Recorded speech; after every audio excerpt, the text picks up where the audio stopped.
Porto Alegre, Silmar César Miller. Bom dia, Silmar. Meu caro Otávio, muito bom dia aos nossos amigos do Terra Viva. Bom, vamos ao mercado financeiro primeiro e às commodities agrícolas, depois nós vamos esmiuçar um pouquinho essa questão da gripe aviária, que você não estava aqui na sexta-feira, quando a notícia explodiu, mas está uma boataria, um zum no fim de semana inteiro. Mas a gente já fala disso daqui a pouquinho. Primeiro o mercado, com você. Vamos lá, Tavinho. Mercado financeiro, dólar operando com leve queda nesse momento, 0,1%, R$ 5,66, 5,66. Bovespa tranquilo também, com pouca oscilação, pequena alta de 0,1% no índice Bovespa na B3 de São Paulo. Petróleo cai um pouco lá fora, 0,5% a $65,10 o barril. E o que chama atenção aqui é o dólar index, aquele comparativo do dólar americano com outras moedas fortes. Está caindo bastante, 0,8%, o que é favorável para o preço das commodities. Commodities negociadas em dólar, no caso dos nossos produtos aqui, sobem por conta, ou pelo menos tem tendência a subir quando o dólar fica barato, porque barateia também a própria mercadoria. Falando nisso, o mercado de commodities, nesse momento, com soja operando com queda na Bolsa de Chicago, 0,3%. Na contramão, o trigo e o milho subindo, trigo subindo 1,4%, o milho está praticamente estável nesse momento, 0 em relação à sexta-feira. Algodão em Nova York subindo 1 ponto percentual, café arábica agora há pouco com alta de 1,2%, o robusta em Londres também subindo 1,3%, açúcar também com alta de 0,5%, boi gordo no mercado sul na B3 caindo um pouco, 0,7%. Esse é o retrato dos principais mercados nesse início de semana, Tavinho, início da manhã de segunda-feira, com esse tipo de comportamento, chamando a atenção aqui esse comportamento do dólar lá fora. É isso aí, Tavinho, por enquanto é isso, sobre o mercado. Ok, vamos então falar um pouquinho, primeiro da expectativa de inflação. Os economistas reduziram a expectativa da inflação para este ano pela 5ª semana consecutiva, dados do Boletim Focus divulgado hoje. A estimativa para a inflação recuou de 5,51% para 5,50%. Para 2026, a projeção se manteve em 4,50%. As expectativas para os preços administrados dentro do Índice Nacional de Preços ao Consumidor Amplo, o IPCA, caíram de 4,57% para 4,55%, segundo o Banco Central. A mediana para o câmbio neste ano também recuou, de R$ 5,85 para R$ 5,82. Para 2026, se manteve em R$ 5,90. A projeção do PIB para 2025 foi revisada para cima, saindo de 2% para 2,02%, e não apresentou variação para 2026, ficando em 1,70%. Já a taxa básica de juros, a Selic, se manteve em 14,75% neste ano. Bem, Silmar, está aí os novos números e previsões dos economistas. Como é que você vê esses novos números? Poucas alterações, também, como tem sido frequente ultimamente, os últimos Boletim Focus. O pessoal sempre, a cada semana, um pouquinho mais otimista ou menos pessimista com a inflação. Uma nova queda aqui, mas nada muito significativo, 5,51 para 5,50. Está muito lá em cima ainda, a 1,50 acima do teto da meta de inflação do Banco Central. Tanto continua alta a perspectiva de inflação para esse ano. Dólar caiu um pouquinho, está acompanhando o próprio comportamento do mercado, só prevendo no final do ano o dólar 5,82, era 5,85 há uma semana. Chama atenção aqui o comportamento do PIB. O pessoal um pouquinho mais otimista com relação à economia brasileira, prevendo o ano terminando aqui com alta de 2,02%. A previsão anterior estava estacionada em 2% há bastante tempo, portanto, um indicador levemente positivo aqui, e está mais ou menos dentro da realidade do comportamento recente da economia brasileira. A gente vai ver agora, tem o IBC-BR, divulgado hoje pelo Banco Central, que é uma espécie de prévia do comportamento da economia, está surpreendendo positivamente. Vamos ver a notícia aí que a gente já comenta também, Tavinho. Exatamente isso, que é a nossa próxima informação aqui. Esse índice de atividade econômica do Banco Central, o IBC-BR, que é considerado o sinalizador do Produto Interno Bruto, fechou o mês de março com alta de 0,8 frente ao mês de fevereiro. O resultado ficou acima do esperado pelo mercado, que estimava alta de 0,5% no mês.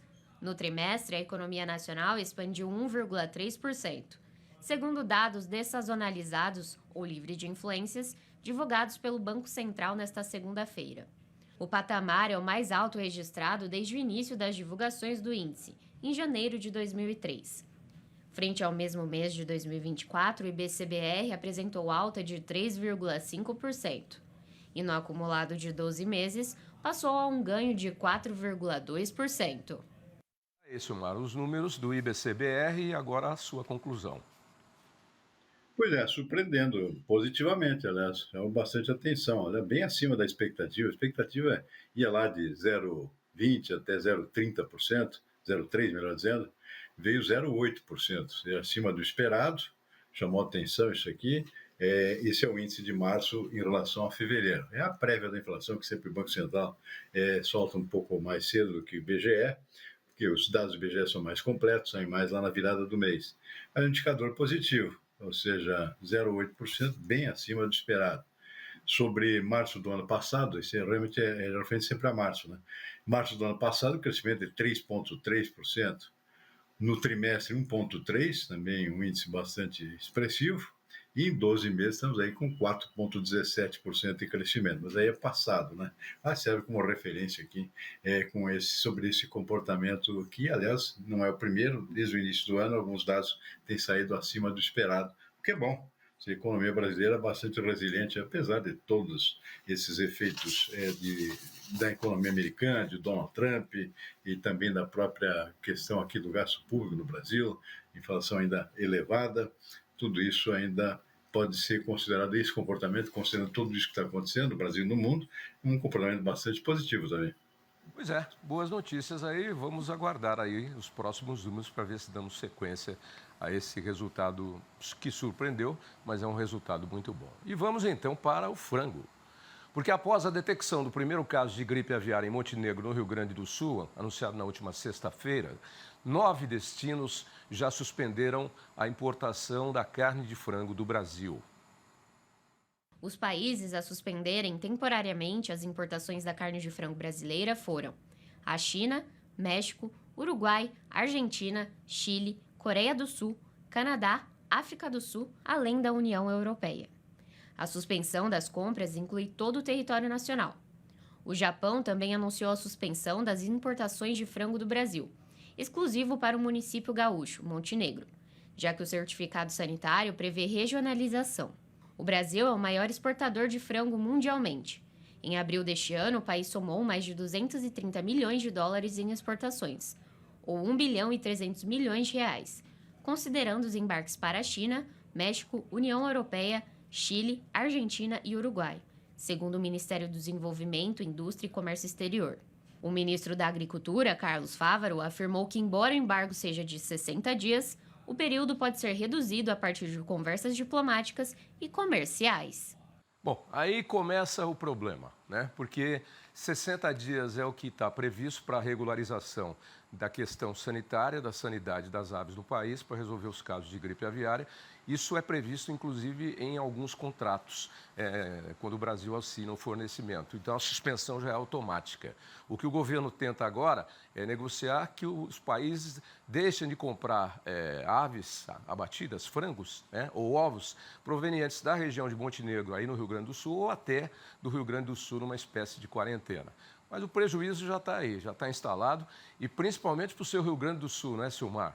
Que já tem sofrido aí uma série de problemas, a economia não tem ajudado, não está sendo alavancada, e problemas climáticos, através de enchentes ou secas, acentuaram ainda mais os problemas econômicos e a receita na agricultura. E agora vem essa cacetada que é a questão da gripe aviária.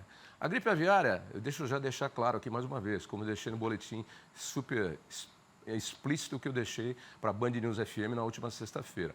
Não impede que você consuma carne de frango e nem ovos. Pode comer carne de frango à vontade, pode comer ovo à vontade. É um problema nas aves. O H5N1, inclusive, que é o vírus, é o mesmo que às vezes nos atinge também em determinadas gripes. Só que nós somos mais resistentes. As aves são mais vulneráveis, então elas morrem mais fácil. E por medida de prevenção, em áreas afetadas, como já foi visto no mundo inteiro, Só o Brasil não tinha tido um caso em granja comercial ainda, o que mostra que o nosso sistema é seguro. E depois nós vamos falar sobre isso. Primeiro vamos falar sobre o estrago econômico que é. E o Brasil foi, como disse o Oineg, inclusive do Jornal da Band, o último país do mundo que teve um caso em uma granja comercial. Tem aí gente falando, mas tem não sei o quê. Não. Galinha de fundo de quintal, de sítio, que o cara usa para comer ovo caipira, não tem nada a ver com isso. Pode até ter tido vários casos, já foi registrado. Agora, granja comercial, não. E nas aves selvagens também a gente tem. Agora, o prejuízo já está aí, né, Silmar? Agora é correr atrás, contra o prejuízo. Pois é, tá vendo mais uma aqui para o Rio Grande do Sul, é uma tragédia atrás da outra, como é seca, enchente, agora a gripe aviária. Isso, claro, não tem muito a ver com saúde aqui, o efeito tem a ver com o impacto econômico disso, porque para tudo, né? O pessoal tem que reduzir a produção, porque cai a exportação, o Brasil é o maior exportador mundial de carne de frango, portanto isso tem que ser absorvido aí pelo mercado interno, tudo aquilo que está sendo produzido até agora. E, além disso, o produtor afetado, e aliás todos os demais, né, no estado afetado, no caso aqui, o próprio Brasil inteiro em alguns casos, tem que reduzir a produção, né, ou praticamente parar de produzir. Então, o efeito econômico disso é muito grande, inclusive em termos de desemprego, né. Então, isso está causando uma preocupação grande no Brasil inteiro, ou seja, não é só nas regiões afetadas. Eu estive agora, no final de semana, no Mato Grosso, fazer uma palestra lá para produtores de soja, e o produtor de soja preocupado com isso, lá no Mato Grosso. Por quê? Porque isso afeta a oferta afeta a própria demanda, né, de ração, acaba afetando também os preços da soja, via menor consumo de farelo de soja, por exemplo, que é utilizado na ração animal, tem que reduzir a produção de farelo, consequentemente a necessidade de comprar mais soja pela indústria, porque o consumo cai, né, aqui no próprio mercado interno com essa redução na produção de frango. Então o efeito é generalizado e atingindo o principal setor do agro brasileiro, que é exatamente a cadeia da soja, né? Então uma preocupação bastante grande em relação a isso, e vem a questão aquela do prazo, né? Normalmente se fala aqui em um mês, 60 dias, tudo resolvido. Tem países que levam um ano. A China, no último caso que nós tivemos aqui, que era de outro, era peste suína, lembra? Ficou um ano praticamente sem comprar carne suína das regiões afetadas aqui no Brasil. Ou seja, os países compradores já aproveitam para isso também, para pressionar o preço, né, torná-lo mais barato, ou seja, deixe de comprar mais tempo do que aquilo que era recomendado pela saúde animal, pelos órgãos de saúde animal. Então, realmente, a preocupação econômica, o impacto disso é muito grande para a economia, não só do estado afetado, mas do país como um todo, né, também. Exatamente. E tanto a aftosa no boi como a gripe aviária, os países suspendem a compra porque eles alegam que, se existe esse problema, podem existir outros problemas maiores de saúde que não estão sendo revelados. Esse é sempre o argumento. Mas você colocou muito bem. Agora o pessoal já aproveita para ganhar. Ninguém está comprando sua carne de frango, está sobrando aí, eu posso pagar um precinho melhor, entendeu? Posso pagar um precinho melhor. Aí começa a tal da barganha. O Brasil fornece carne de frango para mais de 150 países no mundo, tá? Se não fosse pela seriedade, a qualidade, a sanidade e o bem-estar animal, ninguém estaria comprando frango do Brasil, estaria comprando frango de outro lugar. A gripe aviária trouxe estragos enormes para muitos países na Ásia, Indonésia, Filipinas, muitos países que tiveram gripe aviária em larga escala, a sua avicultura foi devastada. O México também teve um problema seríssimo, a questão de 2 anos, e agora, mais recentemente, nos Estados Unidos. O Brasil é o último país do mundo a ter um caso de gripe aviária em granja comercial. E tem 2 sendo investigados, em Tocantins e em Santa Catarina, e o resultado deve sair hoje. Agora, me chama a atenção, e está na minha mão aqui, e não sou eu que estou inventando, porque quando eu saí do ar na última sexta-feira, eu fui checar as últimas informações, isso aqui estava no UOL, na primeira página do UOL.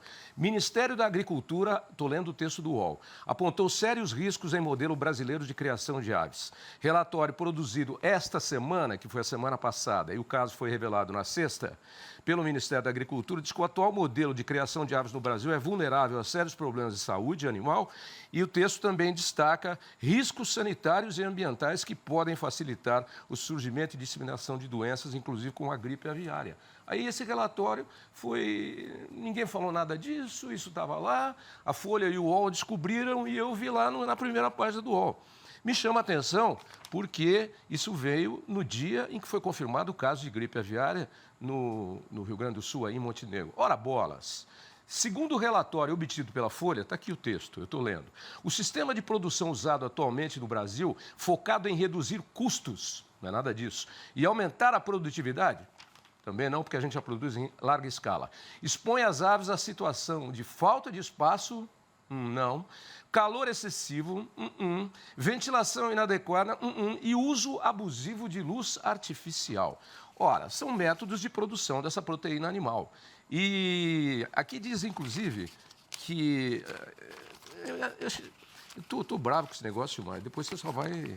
Aqui, ó, cadê um outro pedacinho aqui que diz, ó, que essa condição representa um ambiente de concorrência desleal entre empresas que estão realmente ofertando bem-estar com algum aumento de custo inicial e, em consequência disso, tem um risco maior de incidência de doenças, além de reincidência de doenças infecciosas. Inclusive, o texto diz que estão sendo usados produtos da indústria farmacêutica para maquiar o que está acontecendo com a nossa produção de aves comerciais no Brasil.